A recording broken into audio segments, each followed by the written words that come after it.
What a pleasure it is to be here in the Hopkins House Bed and Breakfast.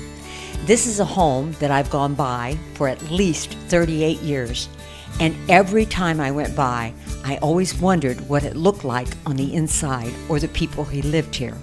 Well, the mystery is finally solved, and today's guest is Amanda Cooper, and she's going to tell us a little bit about this, not a house, it's a home.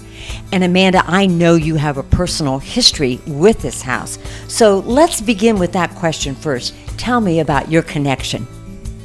Well, my grandfather actually bought the farm in 1969 from the Hopkins family. Farmed it for years and years and years, and then sold it to my father. I grew up on this farm here, about 200 acres, and I recently bought the Hopkins house 3 years ago. So my family's been restoring the house for the past 3 years, so it can stay in the family. And when you were a little girl, did you ever come through any of the rooms here in the home, or what did you think about the house as you watched it? Well, I always remember coming to the farm. Dad owned the farm growing up, and we would always come down and take care of our fair animals, and I would help Dad milk the cows. And we'd always see the big old house, but I was never in it as a small child that I remember. So the first time I was actually in here was awe-inspiring to me. It was like a life-altering moment, wasn't it? Just like I felt when I went by that it was a mystery. You were then living it. But why? Why are you doing this now in your life? Well, it was a new page to turn for me. I was done with school, and I wanted to do something else with my life that would keep me involved with my family, keep me involved with the community. I moved away from my hometown for about 10 years, and I think it was a matter of me moving away to really realize what it was to me. So I moved back home and decided to buy the house, and we wanted to start a family business to kind of share with the community what this house is and what the farm is to us. Well, that's a great goal, but now you do have a day job, and it somewhat connects, doesn't it?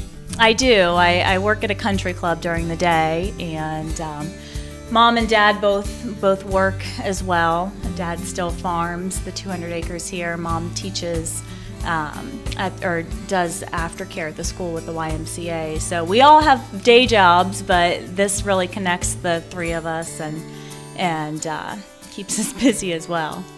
And tell me, what have been the major renovations, or just, I mean, you've changed a lot in the home because we just spent some time going through it.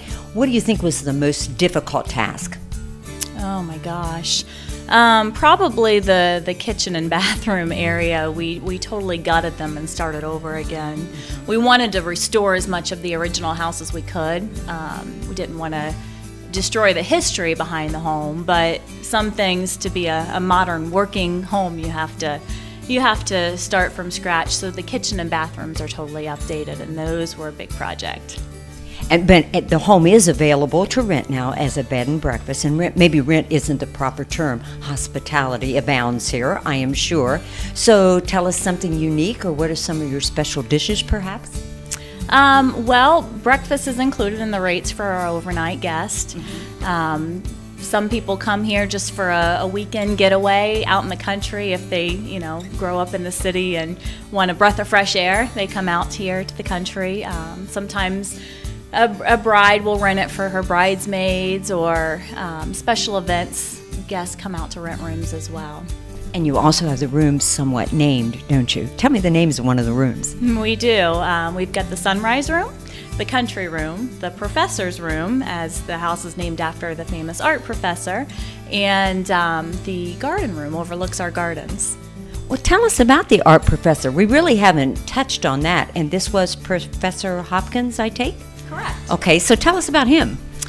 He was raised here. He and his brother Harold Hopkins lived here growing up, and James Roy Hopkins was a famous art professor and dean of fine arts at the Ohio State University. Actually, Hopkins Hall is still named after him today. He studied in Paris with Monet and Renault, and he and his wife Edna, who is also a locally famous artist, lived here for several years in addition to their homes in Paris and throughout the world. So we really have some worldly history connected to this home. Definitely so. He's got works at the Springfield Art Museum, Columbus, Cincinnati, Paris, all over the world. Well, thank you, Amanda, for sharing the story of this wonderful home, and I'm sure all our viewers will appreciate it.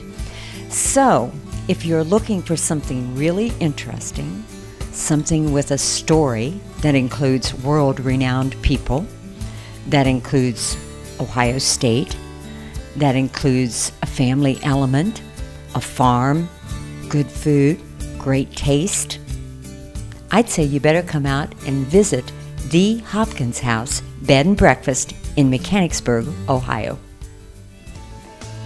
Down the Road is brought to you in part by Prince Agra, makers of Omnigen AF, advancing animal nutrition for healthy animals, and Woodruff Enterprise of Springfield, Ohio.